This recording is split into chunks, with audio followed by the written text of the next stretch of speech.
What is going on, my YouTube friends? Today we are in part 3 of this custom seat build, and we're actually at the stage where we're going to be doing a custom seat, patterning, and sewing.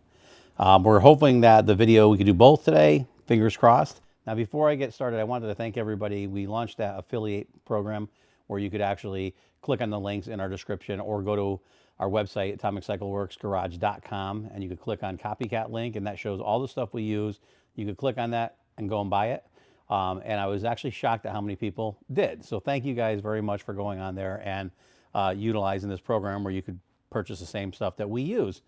One of the things I wanted to say that I really like. So again, I'm throwing you things that we use so it's useful to you, things that we use on an everyday that I found that I'm actually excited about. We did find these. We've been using these for probably about a year and a half, and one of my buddies was in, he has a shop, and he thought that was so cool because he never saw these. And we spent a lot of time trying to research and do different things. So this is kind of cool. We use these all the time. So this is actually a microfiber, just like a roll of paper towels, but it's microfiber. And it's actually, they're super soft. They work really good. And I've said in the past, I'm probably not going to use these on like a high-end paint job, but for everyday stuff, they work incredible. So the link for that is in the description. There's actually different sizes you could buy. We get the 75 count because we go through a lot of these things.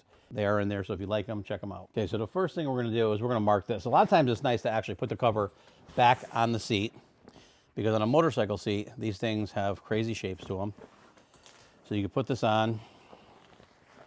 All right, so if the cover's on it loosely, and you could do this before you even take the seat apart, but we don't actually pattern this way, very, very rarely. So the seat cover is symmetrical, it looks good, and the customer wants the exact same thing. Just swap the brown for the heavy texture for a heavy texture brown. So that's what we're gonna do. When you're doing your patterning, we use a space pen on vinyl, chalk on cloth. You wanna put some marks in it. These marks are to indicate where your pieces are going to line up. So we're going to take all these pieces apart, and you want to mark where you're going to line up. All your seams are going to line up. We'll do here, and you never want to do the same repetitive numbers of slashes, meaning if you do one here, you don't want to do like 1, 1, 1, 1, 1, because when you take your pieces apart, it's not going to help you be able to put them back together. So what we'll do is we'll do like 1, then we'll do 1, 2, 3, 4. Over here we might do 1, and just randomly do that through the whole seat.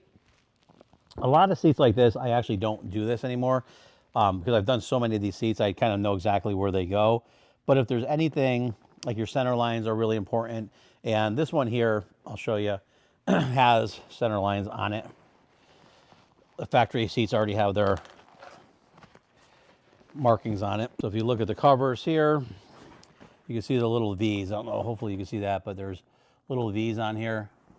Those that have marks that we know where to line it up. So if I pull this factory seat cover apart, I could just reuse these, and I don't have to go through all the trouble of marking it myself. I just wanted to show you how to do it on the seat covers that you don't need to do that for. It is nice to label certain things though, especially when you're dealing with the bottom pieces here, because they get kind of weird sometimes to remember what goes where. You get a lot of small pieces there, and then the front of bike seats have curves, and the back. So let's just go through. I'm going to grab a new razor blade. We're going to start cutting this seat apart. So when you're doing this, they do have seam rippers and stuff like that. I personally don't like seam rippers. They're just not my thing. We'll mark front. And what I do is I just get one thread started. You just touch the thread as you're pulling pressure on it, and it just comes apart. Now with that started, you can just kind of go through, and I just spread it and go around. One of the reasons why a lot of people don't pattern reusing seats, the existing seat cover, is vinyl when you get it, or leather, or vinyl or fabrics are flat. When you make a motorcycle seat and the seat cover's on there for a while, it's stretched around all the corners, and I'll show you how stretched it is and why it becomes challenging to reuse these seat covers. So I will put some lines on here just so we don't have to think about it. We put some little marks on there so now I don't have to think about which piece goes where. Sometimes when you use the factory alignment marks, it gets confusing because you don't know front, back, left, right. So I still like to write all that stuff down on there. I'm gonna pull all these pieces apart and I'll be right back. All right, as I'm cutting this, I'm gonna talk about a few things because I figured even though not all of our people watching our how-to videos are gonna do this at home, that's kind of what we're doing these for. And I wanted to explain why. Really, well, and if you don't want to listen, you could always fast forward. Really, one of the reasons why we're doing these videos is I have a strong feeling that right now people are going to have to learn how to do a lot of this stuff themselves if they want it done, or people might enjoy it and do it as a side hustle. One of the things that we find right now what's going on is, especially with motorcycle seats, in order to do a custom motorcycle seat, you have to have it shipped to and from a place. Nobody's really in that high of a volume of place where there's that many motorcycles. Like you got like California, Florida, those guys, probably Texas.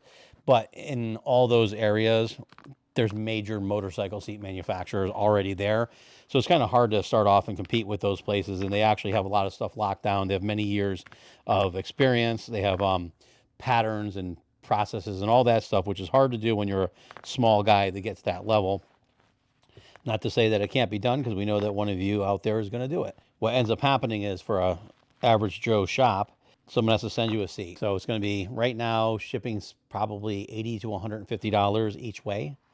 So right out of the gate, you actually are exceeding the cost of some of these seats just for shipping to and from. So it gets tough. Our customers come to us because they know we love it. We're here to help them to do it right. Some people drive, actually this customer here drove very far from, I think, New Jersey.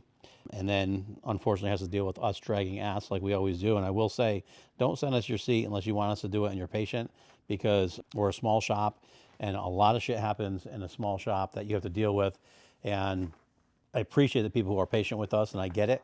And that also brings me to the next thing. You're going to notice that in the future, as I'm doing this, I'm actually taking these seats, the pieces, and put them exactly where they go. This way there's no thinking involved. But in the future with us, I think what we're going to end up doing is we're going to start building some seats and then selling them done. So instead of having a customer seat here, we'll actually build the seat and then put it up for sale. And someone wants to buy it, they could buy it. This way there's no waiting. It's tough because a lot of people, even though you'll hear me say all the time, always have a backup seat if you're going to send us your seat, because shit happens, things take longer. We don't cut corners. It has to be done right. And unfortunately, you hear me say this too, is that I'm not going to cut corners on your seat, the guy before your seat, just to get to your seat, nor am I going to cut corners on your seat just to get to the guy in front of you.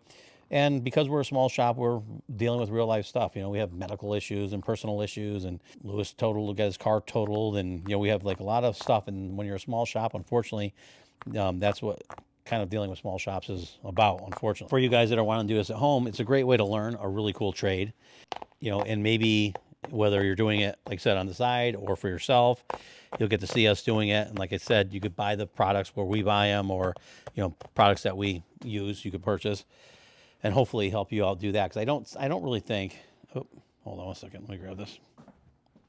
All right, so what I was saying before we cut out was I don't really think a lot of people are going to be doing this in the future, unless the prices come down. Right now, with everything being so expensive and labor, you take a seat that takes you 15 hours at 100 or 200 bucks an hour, and it gets very, very expensive. So I think a lot of people are going to want to learn to do a lot of this stuff at home and kind of take your time and have a little bit of fun. Okay, so what I am doing now is actually patterning the material out. We cut it out. I have, I'm taking the original patterns, I'm setting it out here. And if you look, there is your actual seam where your sew line, and everything past that is your seam allowance. And that's the inside of the flap that you don't see. So when you hear someone say you're measuring for a seam allowance, that's what you're doing. You're literally measuring this distance, and then this is where your seam is going to be. So you definitely need something. If you don't have any seam allowance, when you're stitching, you're going to fall off. Some people do 3/8, half inch, quarter inch, whatever. We usually do about 3/8, depending on what it is.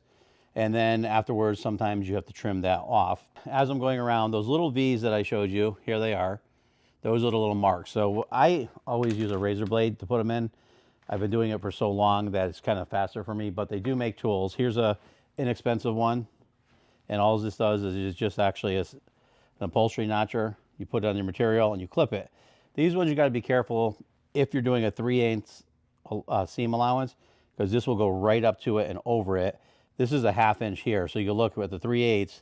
If I do it, there's a V, and it's close to this. If this was a 3/8 seam allowance, you would actually cut on the other side of the stitch. Now, when your pieces are sewn together and you open that up, that little cut is going to be on the inside or the outside, which you're going to see, and it'll look like a hole in your seat, and you definitely don't want that. So I did put a link in the description for these tools. There's a nice one that's like $69 that actually has a nice sharp V. It's way better than these little cheap ones. On this video, I thought we might have enough time to go through and actually do some of the sewing as well, but we're running out of time on it. So I'm going to show you our patterns that we're doing. And another thing too, when you're doing patterns, this is why I'm so hell-bent that it's going to be tough to find people to do this stuff afterwards, because when you do upholstery, you could take these pieces out and you could take an iron. You can iron every single piece and get them to lay flat and hope they lay flat. You also have to be careful because the heat from the iron is going to melt this and distort it and move it. So now you have to double check to make sure that your pattern didn't get distorted. It's still symmetrical. You know, a lot of times you'll see me just fold things in half to make sure things are symmetrical. So you're going to have to take the time to use the iron. Other people will sit there and have a million weights, and they'll sit there and weight every single thing down. And if you're doing that at home, that's fine, and it leaves little room for error. The problem is, in the fast-paced world of everything now, you don't have time for that. So you'll see a lot of times I'll just drop it down and kind of run around it. You know, I'll hold it with my fingers, I'll unfold it, hold it to make sure that we're right at the edge, and go around it and do it a lot faster. That's kind of the problem, is if you go through and take your time like you would do at home and put some heavy weights on everything and make sure nothing moves and spend 4 hours, you know, marking around this and doing this, that's fine. But if you're a business, you spend 4 hours marking a couple patterns, and that's going to be $400 to $800 that you have to charge on top of doing your work. So because of everything being so expensive now, there's like some justifications that you kind of have to do and move faster. And being on the professional side of it, you have to know when to not rush through something, but go through something quickly, move through it, so that you have time on the spots that need to slow down and have a very detailed time. You know, so like, I mean, you might go through and tear the seat apart really quick, because what are you going to do? You're not going to damage it. Go through that really fast, get that done, because you know when you pattern it, you're going to have to spend a little time patterning it and making sure there's no problems there.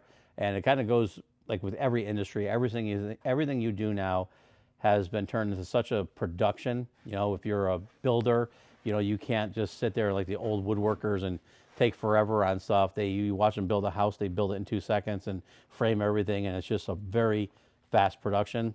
And unfortunately, that's how every business is turning into. Auto body, automotive is just in and out. And with the upholstery, we're in a weird segment because this work isn't fast in and out. And you do have to take your time to do it. But it's a very labor, time intense job to do it. So that's one thing to keep in mind. So hopefully these videos help you so that you could do it at home and learn. And hopefully, you know, I know in other parts of the country, it's not as expensive as it is in the Northeast and California. Like there's certain areas where, you know, labor rates are $200 an hour. So if you're doing a motorcycle seat and you spend 10 hours on it, it's $2,000. You know, it's just crazy. You know, so I know some places down south, they still have really low labor rates, or in the West. So maybe that'll work there. But anyways, if it helps you, great. Thank you. Appreciate you watching. Please remember, like, share, subscribe, follow, ring the bell. Ring the bell.